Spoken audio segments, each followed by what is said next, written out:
54. My name is Karush Koilu. This is brought to you by Zayuk Smart Property Systems. Zayuk is a company that provides infrastructure for property owners, HOAs primarily, but also other types of property owners. And if you live in an HOA, you can use us to track your data, use us as a cybersecurity defense mechanism. So you understand where those transactions are being made and have anomaly detection and real-time balances. So these things aren't in the ether. You as a property owner are re-leveraged with your data that you own, and you don't have that data out to another stakeholder that can use it to leverage themselves, not necessarily deleverage you, but leverage themselves. And usually in this podcast, you'll either have me working or this live stream, or we'll go through some current events. And I think when I do go live, I'm going to attempt to really focus on doing current events and working on current events so that, it just is more entertaining for you guys, really, because as Gary Vee says, it's just about you guys. And I think that's one thing as a content creator, as someone who's gotten into content, it's something that I've very much become more aware of, is that my content is for you all. It's not for me necessarily at all. If it was, I probably wouldn't post it online. It's for you guys. It's not really for just me to enjoy. So catering it to the audience is obvious, yet at the same time, doing it is not so simple. Doing it is not so easy. Understanding what the audience is attracted to, what really they're not attracted to, and catering to the type of audience you want, not to just any audience. Because if you try and please everybody, you'll please nobody. And you see that in every domain. You see that in entertainment. You see that in sports. You see that in politics. You see that in business and in work and in personal life. You can't please everybody, and you should please who you really want to please, and that requires intention. So it's not so simple. In these podcasts and these live streams, we usually go through various items and news items today. As a prop tech company, things I'd really like to focus on, because cybersecurity is critical. I think it's a huge part of what we do. It's just cybersecurity as well as property management. So I'm going to go through this headline I found, and we'll move through there and talk about it. Okay.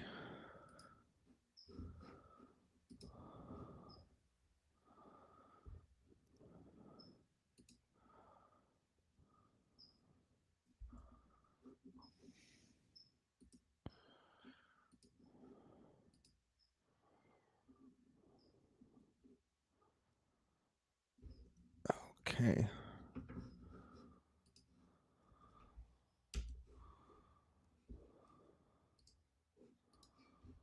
Let's see if I can get this working.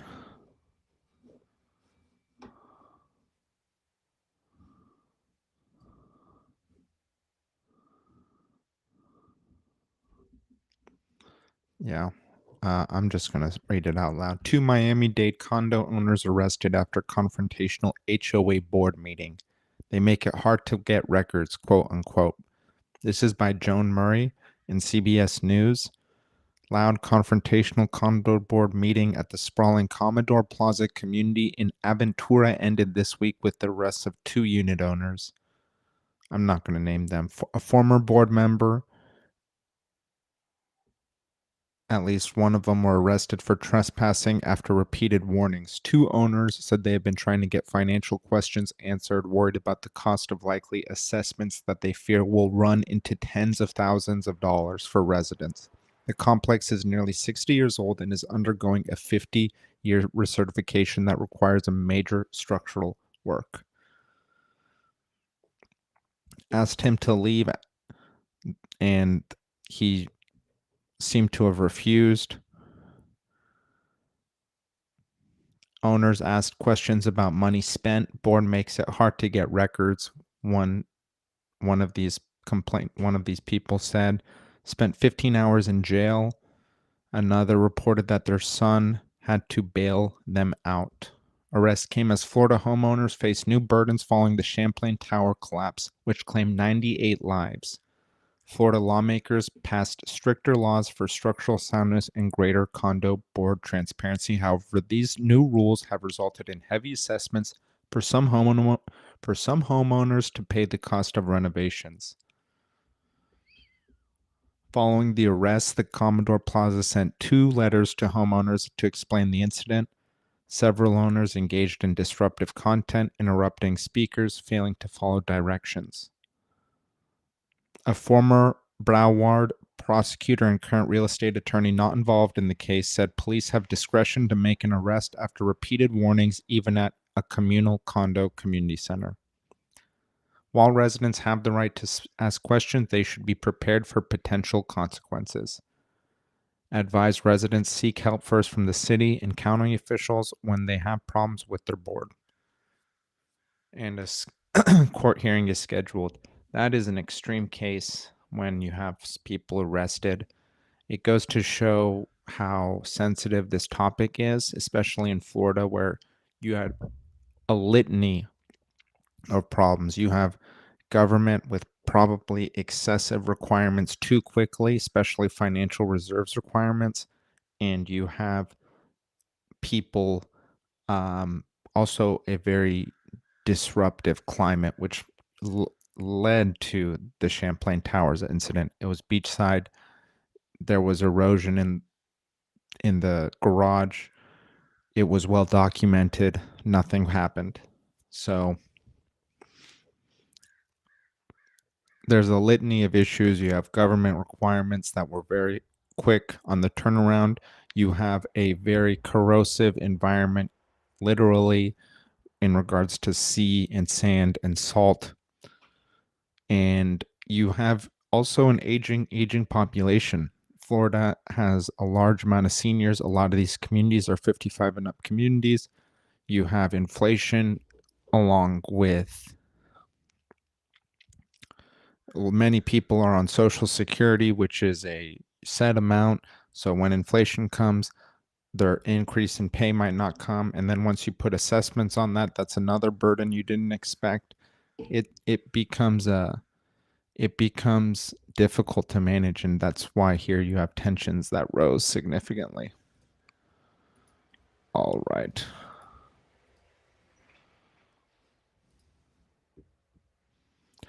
One thing that actually we focus a lot on HOAs because that's our bread and butter, but we also do basic infrastructure as well. So what we like to do is also talk about Garden Grove, in case you have heard about Garden Grove. There's a huge chemical leak going on in Garden Grove.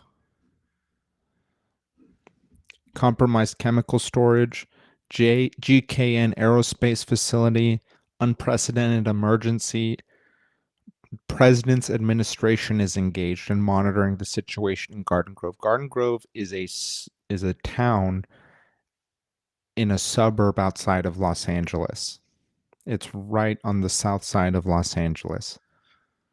Congressman Derek Tran's office said the president, Donald Trump, signed a request for federal emergency declaration. So you can imagine how many people. Disneyland is right by Garden Grove. How many people are affected by this? Nothing leaking from the tank, but added evacuations remain in effect. And it's very difficult when you have these types of infrastructure in the middle of town. Threat of devastating explosion due to pressure and excessive heat was avoided, I believed.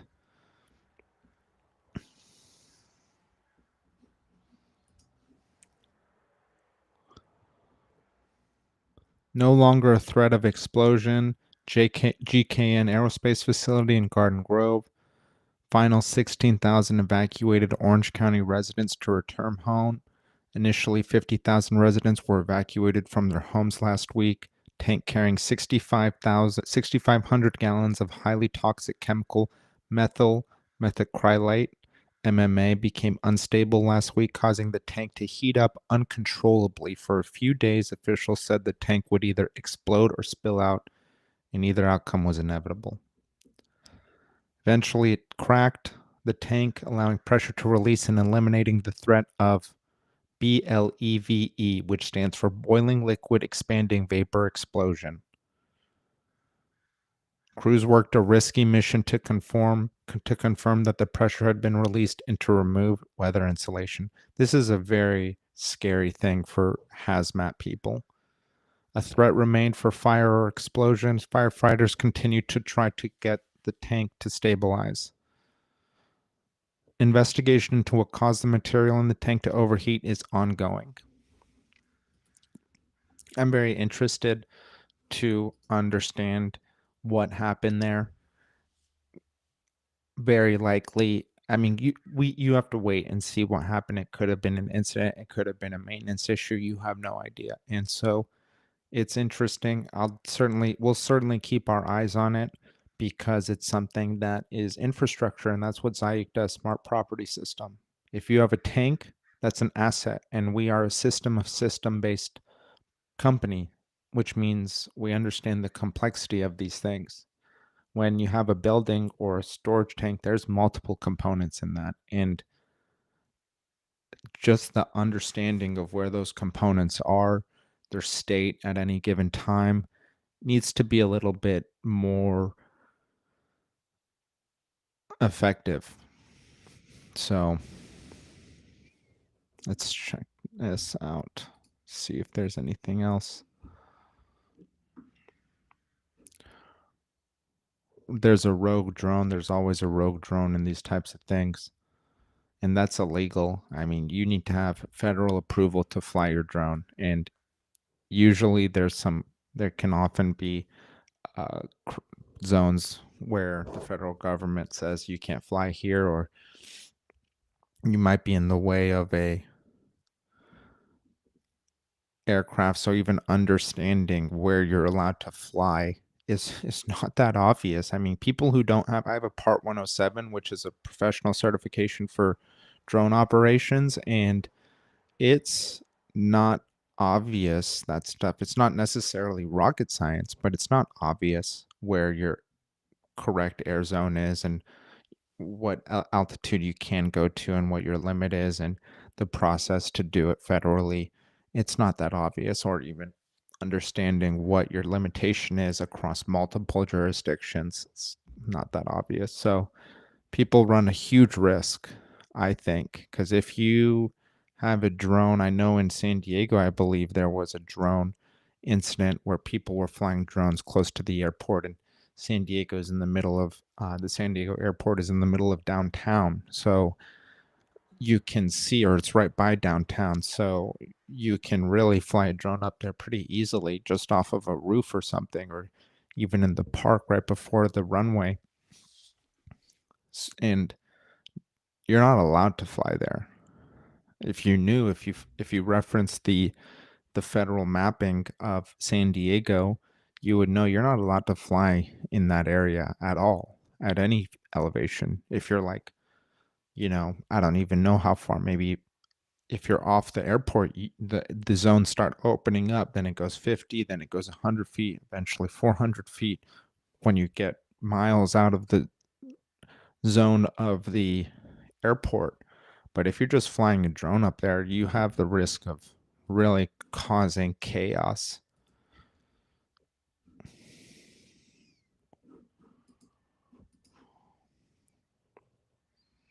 Evacuation order lifted, no threat of explosion, fire, or leak. No longer threat of explosion, fire, or chemical leak.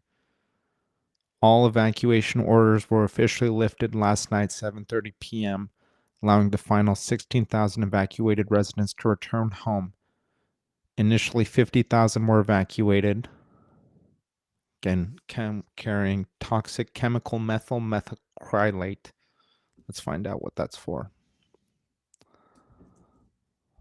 heat up uncontrollably, would explode or spill out, boiling liquid expanding vapor explosion, risky mission as we stated.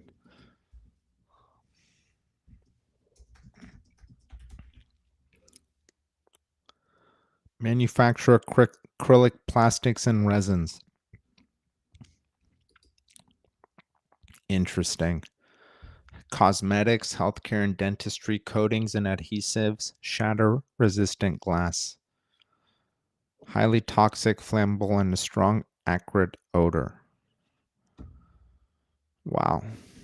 Well, it's good that that was avoided.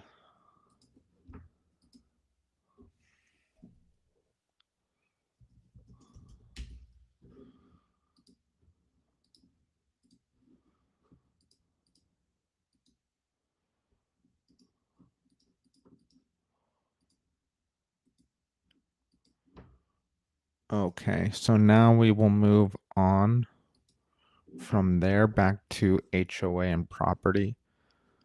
Sheffield HOA continues litigation again. 100% disabled Navy veteran against 100% disabled Navy veteran despite ongoing disability accommodation concerns.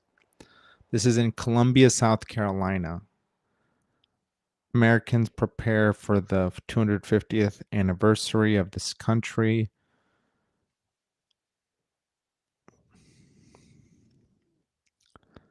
There's a dispute between Sheffield Homeowners Association and a totally disabled U.S. Navy veteran, drawing public concern.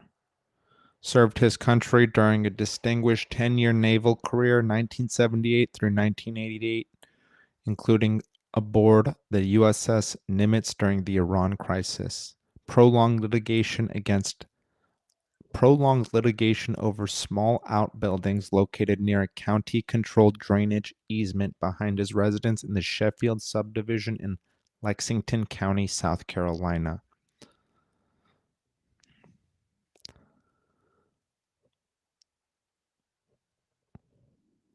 Recently completed independent civil rights analysis prepared for legal counsel.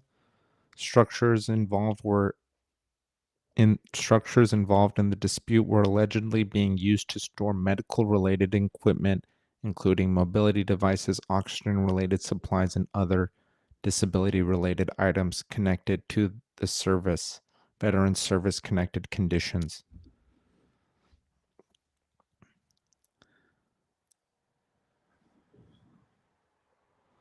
Maintained and controlled by the county, raising substantial questions about whether the HOA possessed legal authority to pursue enforcement action against structures located within the easement area rather than on HOA controlled property. That's huge. That is huge. What began as a property disagreement has now escalated into broader civil rights and disability accommodation. Failure to engage in reasonable accommodation discussions, retaliation following disability-related notice, selective enforcement, ongoing litigation escalation, and continued stress imposed on severely disabled veteran after repeated notice of medical limitations and disability-related concerns. Federal disability accommodation and retaliation concerns are now under review through HUD. Oof. This does not look good for the HOA. Report identifies a timeline showing that the HOA and its representatives were repeatedly placed on notice regarding disability accommodation concerns and the veteran's deteriorating medical condition. Litigation and enforcement efforts allegedly continued for more than a year. Report also references August 19, 2025 communication from the HOA Council acknowledging that the structures were allegedly connected to disability-related equipment.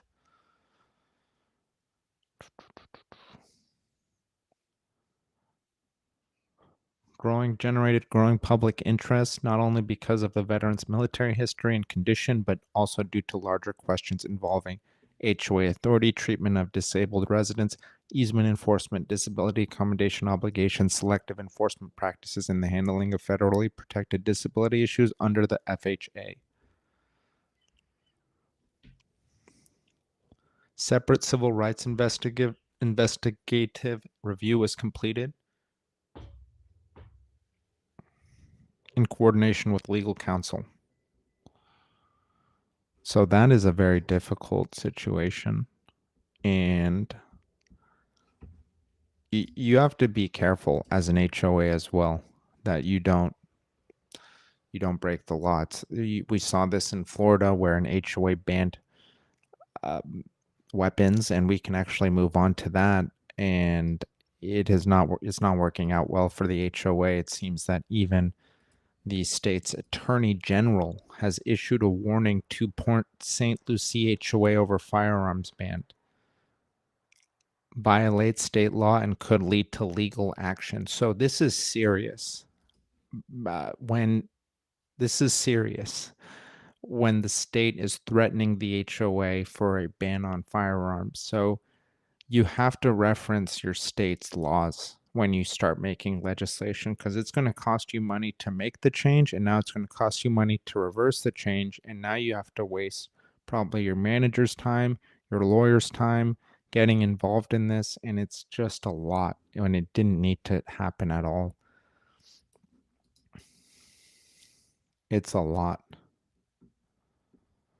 HOA sending residents a letter. So the police are not going to enforce the rule. Again, enforcement is also important too. This is a very big rule, and you can look at the Constitution. I'm not a lawyer or an HOA lawyer, but this is not a very difficult one. Florida Attorney General James Uthmeyer said Tradition Community Association Inc. sent them violates Florida law. Florida Attorney General James Uthmeyer said a Tradition Community Association Inc. letter on prohibiting guns in common areas violates Florida law. The rule about firearms applies to all owners, tenants, guests, contractors while in common area facilities.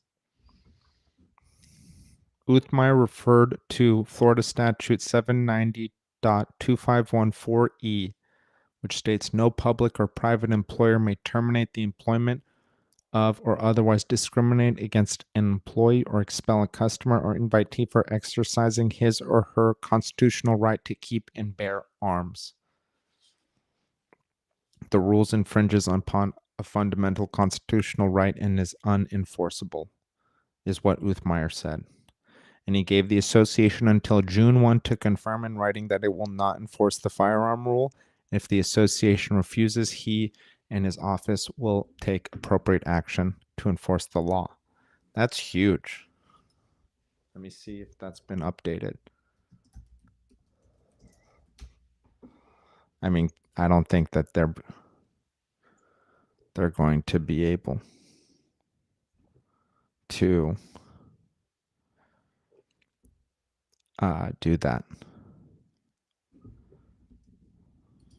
You can't battle the state on that, because once you, as an HOA, you have to get realistic. Unfortunately, you can't battle the state on something like that, and then you can't probably battle the federal government afterwards. It's going to be nearly, it's just not going to work out. So it's important to understand what laws you're passing. We saw one instance with a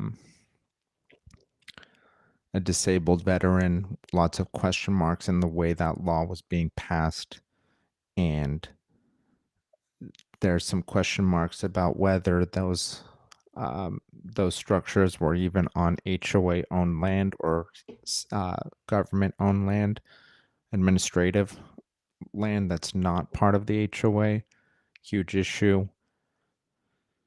And also making sure that you're abiding by all these disability laws, which is not obvious in itself. And if you're questioning that, you have to get an HOA lawyer to find that out or determine what's best for you. So that's pretty interesting, and we will move on from there for today and go to some cyber stuff, which is always fun. Let's check it out. AI-powered security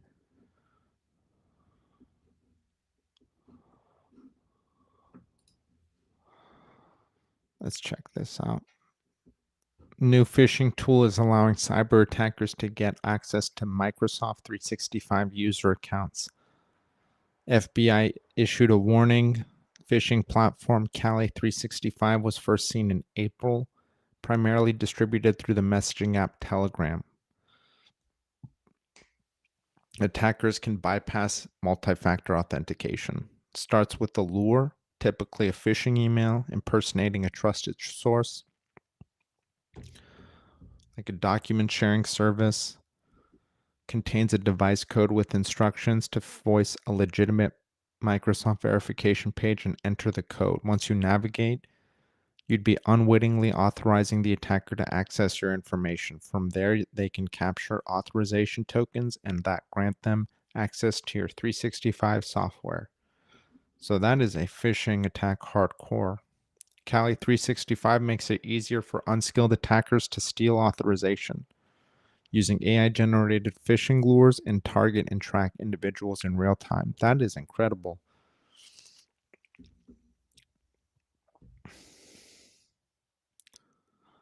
Learn to spot phishing attempts, blocking. Yeah, that's incredible.